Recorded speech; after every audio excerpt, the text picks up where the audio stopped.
नमस्कार, स्वागत है आपका सुनो कहानी में।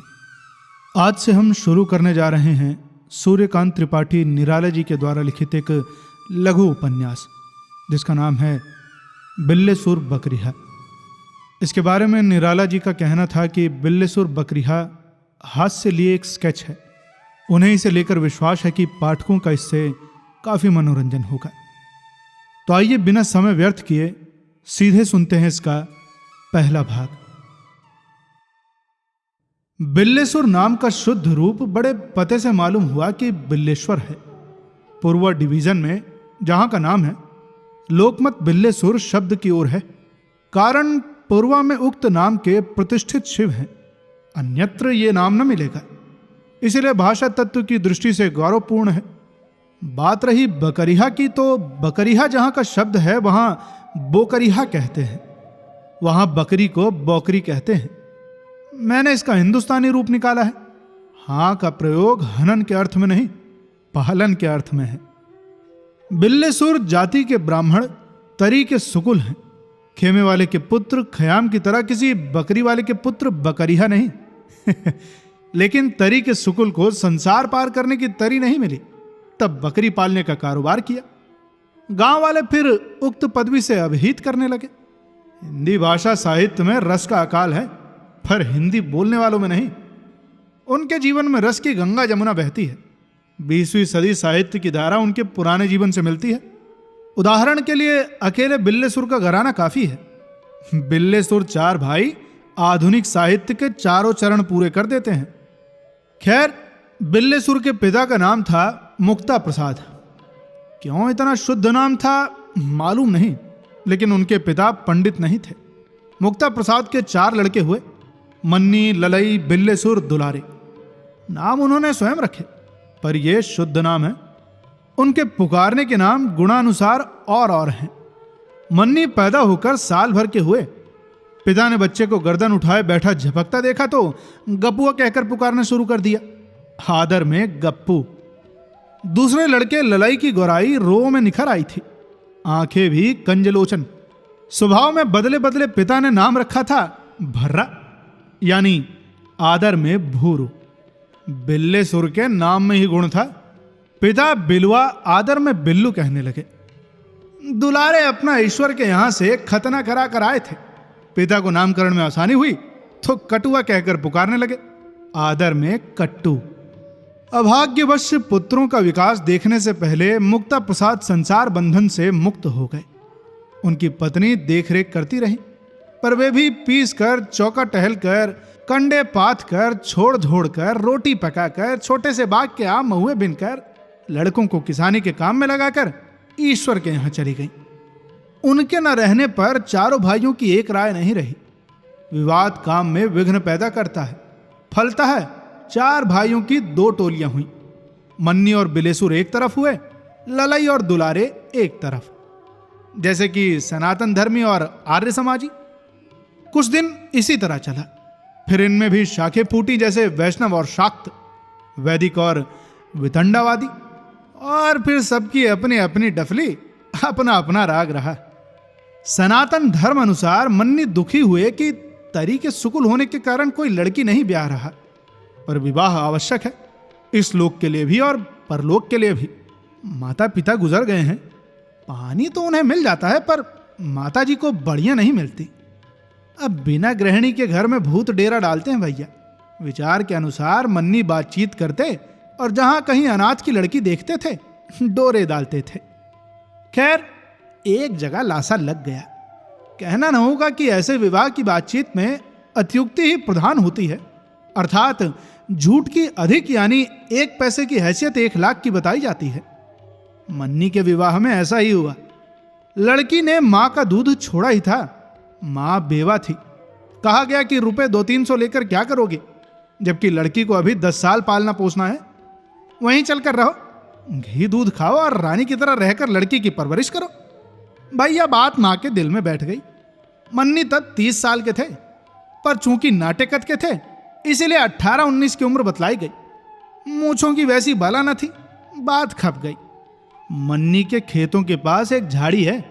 कहते हैं कि वहां देवता झाड़खंडेश्वर रहते हैं। एक दिन शाम को मन्नी धूप दीप अक्षत चंदन फूल फल जल लेकर बेचारे गए और उकड़ू बैठकर उनकी पूजा करते न जाने क्या क्या कहते रहे। फिर लौटकर प्रसाद पाकर लेटे और पहर रात रहते पूर्वा की तरफ चल दिए। एक हफ्ते बाद बैंगनी साफा बांधे एक बेवा और उसकी लड़की को लेकर लौटे। रास्ते में जमींदार या खलिहान लगा था, दिखाकर कहा कि सब अपनी ही रबी है। सासू जी ने मुश्किल से आनंदातिरेक को रोका। कुछ बड़े गांव के बागात देख पड़े। मन्नी ने हाथ उठाकर बताया कि वहां से वहां तक सब अपनी ही बागें हैं। सासू जी को संदेह न रहा कि मन्नी मालदार आदमी है भैया, लेकिन घर टूटा था। भाइयों से जुदा होकर एक खंडहर में रहे थे, लेकिन वाग देवी प्रचंड थी, खंडहर को भी खिला दिया। पहुंचने से पहले रास्ते में जमींदार की हवेली दिखाकर बोले, ये हमारा असली मकान है, लेकिन यहाँ भाई लोग हैं, आपको एकांत में ले चलते हैं, वहाँ आराम रहेगा आपको। यहाँ तो आपकी इज्जत ना होगी, फिर उसी को हवेली बना लेंगे, उसमें क्या है। सासू ने श्रद्धापूर्वक कहा, हाँ भैया ठीक है, बाहरी आदमियों में रहना वैसे भी अच्छा नहीं। मन्नी खंडहर में ले गए। इस दिन पसेरी भर दूध ले आए। सासू जी लज्जित होकर बोली, हैं? इतना दूध कौन पिएगा? मन्नी ने गंभीरता से उत्तर दिया, आटने पर थोड़ा रह जाएगा, 3 आदमी हैं, ज्यादा नहीं, फिर अभी कुछ कुछ दूध तो चीनी शरबत के तौर पर पी जाएंगे। सासू ने आराम की सांस ली। मन्नी भंग छानते थे। ठाकुर द्वारे में एक गोला पीसकर तैयार किया और चुपचाप ले आए। दूध में शक्कर मिलाकर गोला घोल दिया। भंग में बादाम की मात्रा काफी थी। सासू जी को अमृत का स्वाद आया, एक सांस में पी गई। मन्नी ने थोड़ी सी अपनी भावी पत्नी को पिलाई, फिर खुद पी। सासू जी हाथ पैर धोकर बैठी। मन्नी पूड़ी निकालने लगे। जब तक नशा चढ़े चढ़े तब तक काम कर लिया। पूड़ी तरकारी दूध शक्कर मिठाई खटाई बड़ी तत्परता से सासू जी को परोसा। सासू जी को तो मालूम दिया कि मन्नी बड़ी तपस्या के फल मिले। खूब खाया। मन्नी ने फिर पलंग बिछा दिया। मां बेटी लेटी। मन्नी भोजन करके ईश्वर स्मरण करने लगे। आधी रात को जोर से गला झाड़ा, पर सासू जी बेखबर रही। फिर दरवाजे पर हाथ दे दे मारा, पर उन्होंने करवट भी न ली।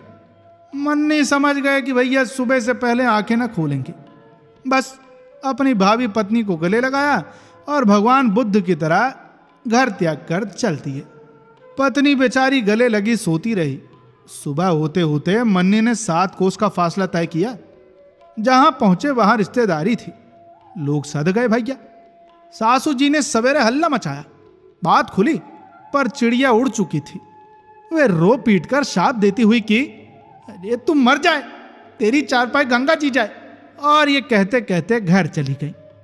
मन्नी शुभ दिन देखकर चुपचाप विवाह कर पत्नी को साथ लेकर परदेश चले गए। पत्नी की 10-12 साल सेवा की। अब धर्म की रक्षा करते हुए उसे 20 साल की अकेली उसकी मां की गोद में जैसे कन्या छोड़कर स्वर्ग सिधार गए हैं। खैर, मन्नी कट्टर सनातन धर्मी थे। अब बात करते हैं ललाई की। ललाई का खैर दूसरा हाल है।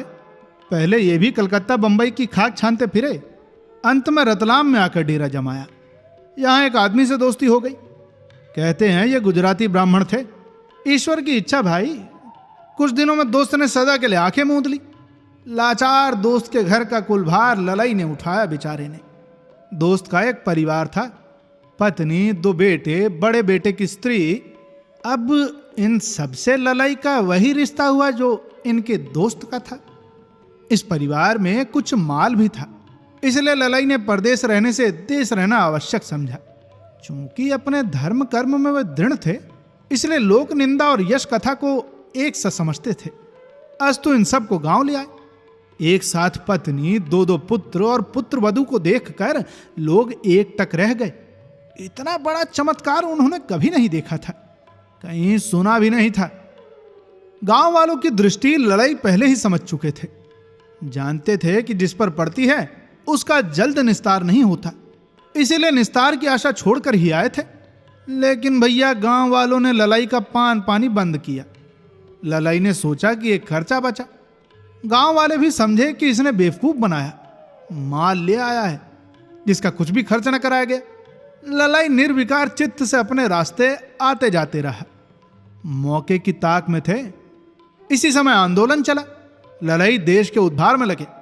बड़ा लड़का गुजरात में कहीं नौकर था, खर्चा भेजता रहा। गांव वाले प्रभाव में आगे भाई। ललाई की लाली के आगे उनका असहयोग न टिका। अब मिलने की बातें कर रहे हैं। ललाई राजनीतिक सुधारक सामाजिक आदमी है। अब खैर बिल्लेसुर का हाल आगे लिखा जाएगा। इनमें बिल और ईश्वर दोनों के भाव साथ साथ रहे। खैर बात करी जाए तो दुलारे आर्य समाजी थे। बस्ती दीन सुकुल 50 साल की उम्र में एक बेवा ले आए थे। लाने के साल ही भर में उनकी मृत्यु हो गई। दुलारे ने उस बेवा को समझाया कि पति के रहते भी 3 साल या 3 महीने खबर न लेने पर पत्नी को दूसरा पति चुनने का अधिकार है। फिर जब बस्ती दीन नहीं रहे तब तीसरे पति के निर्वाचन की उन्हें पूरी स्वतंत्रता है और दुलारे उनकी सब तरह सेवा करने को तैयार हैं। अब स्त्री को एक अवलंब चाहिए। वो राजी हो गई। लेकिन भैया दुलारे भी साल भर के अंदर संसार छोड़कर परलोक सिधार गए। खैर पत्नी को हमल रह गया था, बच्चा हुआ। अब वो नारद की तरह ललाई के दरवाजे बैठा खेला करता है। मां नहीं रही। दूसरा खंड। मन्नी मार्ग दिखा गए थे।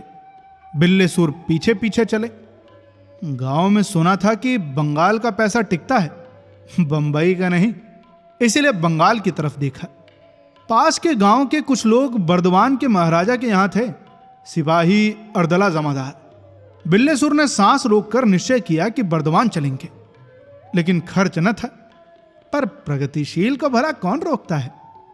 यद्यपि उस समय बोल्शेविज्म का कुछ ही लोगों ने नाम सुना था, बिल्लेसुर को तो आज भी नहीं मालूम। फिर भी आइडिया अपने आप बिल्लेसुर के मस्तिष्क में आ गया। वो उसी फटेहाल कानपुर गए। बिना टिकट कटाए कलकत्ते वाली गाड़ी पर बैठ गए। इलाहाबाद पहुंचते पहुंचते चेकर ने कान पकड़कर गाड़ी से उतार दिया। भैया बेचारा बिल्लेसुर हिंदुस्तान की जलवायु के अनुसार सविनय कानून भंग कर रहे थे। कुछ बोले नहीं, चुपचाप उतर आए, लेकिन सिद्धांत नहीं छोड़ा। प्लेटफॉर्म पर चलते फिरते समझते बूझते रहे। जब पूरब जाने वाली दूसरी गाड़ी आई तो फिर बैठ गए। मुगल सराय तक फिर उतारे गए, लेकिन 2-3 दिन में चढ़ते उतरते बर्दवान जैसे तैसे पहुंच ही गए। पंडित सत्तीदीन सुकुल महाराज बर्दवान के यहां जमादार थे। यद्यपि बंगालियों का सत्तीदीन शब्द के उच्चारण में अड़चन थी, वे सत्यदीन या सतीदीन कहते थे।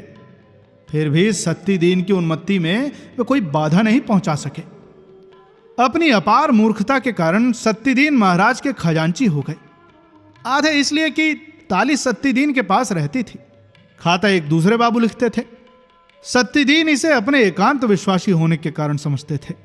दूसरे हिंदुस्तानियों पर भी इस मर्यादा का प्रभाव पड़ा। बिल्लेसुर समझ बूझकर इनकी शरण में गए। सत्तीदीन सशस्त्रिक करते रहे। 2-3 गाय पाल रखी थी।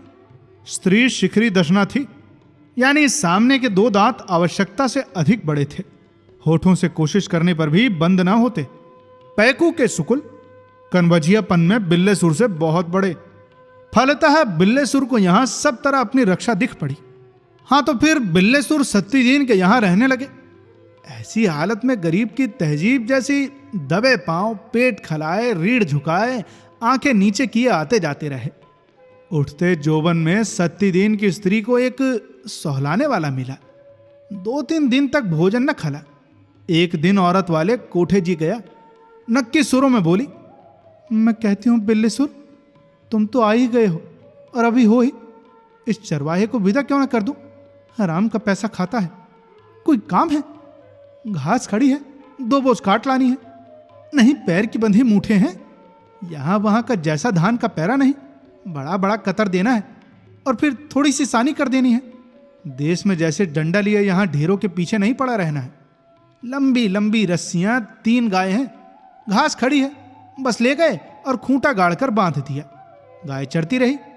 शाम को बाबू की तरह टहलते हुए गए और फिर ले आए और फिर उनका दूध दूह लिया। रात को मच्छर लगते हैं, गीले पैरे का धुआं दे दिया। कहने में तो देर भी लगी। कहकर सत्तीदीन की स्त्री ने कनपटी घुमाई और दोनों होंठ सटाने शुरू किए। बिल्लेसुर चौकन्ने। ढोर चराने के लिए समंदर पार नहीं किया, ये काम तो गांव में भी था। लेकिन परदेश है भैया, अपना कोई नहीं, दूसरे के सहारे पार लगना है। सोचा तब तक कर ले, नौकरी न लगी तो घर का रास्ता नापेंगे। बिल्लेसुर को जवाब देते देर हुई। सत्तीदीन की स्त्री ने कनपटी घुमाई कि बिल्लेसुर बोले, कौन बड़ा काम है, काम के लिए ही तो आया हूं। 700 कोस देश 700 कोस तो होगा। बिल्लेसुर के निश्चय पर जमकर सत्तीदीन की स्त्री ने कहा, ज्यादा होगा, कानपुर से बर्दवान की दूरी। सोचकर बोली, जमादार आएंगे तो पूछूंगी, उनकी किताब में सब लिखा है। बिल्लेसुर बेचारे खामोश रहे, मन में किस्मत को भला बुरा कहते रहे। शाम को जमादार आए, भोजन तैयार था। स्त्री ने पैर धुला दिया। जमादार पाटे पर बैठे। स्त्री दिन को मक्खियां उड़ाती है, रात को सामने बैठी रहती है। जमादार भोजन करने लगे। स्त्री ने कहा, जमादार, बिल्लेसुर कहते हैं अपना देश यहां से 700 कोस है। मैं कहती हूं कि और होगा, तुम्हारी किताब में तो सब कुछ लिखा है। सत्तीदीन को एक डायरी मिली थी, डायरी भी वही बाबू लिखता था। लिखने के विषय के अलावा और क्या क्या उसमें लिखा है, सत्तीदीन उस बाबू से कभी कभी पढ़कर समझते थे। सत्तीदीन ने सोचा कि महाराज ने ऊंचा पद तो दिया ही है, संसार को भी उनकी मुट्ठी में बेर की तरह ढाल दिया है। कई रोज वो किताब घर ले आए थे और वहां जो कुछ सुना था, जितना भी याद था, जबानी स्त्री को सुनाया था। बाएं हाथ से मूंछों पर ताव देते हुए मुंह का निवाला निकालकर सत्तीदीन ने कहा, 700 कोस तो इलाहाबाद तक पूरा हो जाता है। उनकी स्त्री चमकती आंखों से बिल्लेसुर को देखने लगी। बिल्लेसुर हार मानकर बोले, भैया जब किताब में लिखा है तो यही ठीक होगा। पति को प्रसन्न देखकर पत्नी ने अर्जी पेश की। जिस तरह पहले बड़े आदमियों को मिजाज परखा जाता था और फिर बात कही जाती थी, बिल्लेसुर गर्मजंद की बावली निगाह से देखते रहे। सत्तीदीन ने उसमें एक सुधार की जगह निकाली। कहा, बिल्लेसुर अपने आदमी हैं, इसमें शक नहीं, लेकिन इसमें भी शक नहीं कि उस छोकड़े से ज्यादा खाएंगे। हम तनख्वाह न देंगे, दोनों वक्त खा लें। तनख्वाह की जगह हम तहसील के जमादार से कह देंगे कि वो इन्हें गुमाश्तों के नाम तहसील की चिट्ठियां देते रहें। ये 4-5 घंटे में लगाएंगे, इन्हें 4-5 रुपए महीने मिल जाया करेंगे, हमारा काम भी करते रहेंगे। सत्तीदीन की स्त्री ने किए उपकार की निगाह से बिल्लेसुर को देखा। बिल्लेसुर खुराक और 4-5 का महीना सोचकर अपने घनत्व को दबा रहे थे। इतने से आगे बहुत कुछ करेंगे, सोचते हुए उन्होंने सत्तीदीन की स्त्री से हामी की आंख मिलाई। जमादार गंभीर भाव से उठकर हाथ मुंह धोने लगे। अब आगे की कहानी जानने के लिए बने रहिए सुनो कहानी के साथ। मानता हूं कि कहानी थोड़ी पेचीदी है, लेकिन धीरे धीरे जैसे जैसे आप सुनते जाएंगे वैसे वैसे इसमें रमते जाएंगे। उम्मीद है कि कहानी आपको पसंद आई होगी। ज़्यादा बड़ी कहानी नहीं है, 6 से 7 भाग में खत्म हो जाएगी। तो मिलते हैं आपसे अगले भाग में। तब तक के लिए सुनते रहिए सुनो कहानी की अन्य कहानियां। धन्यवाद।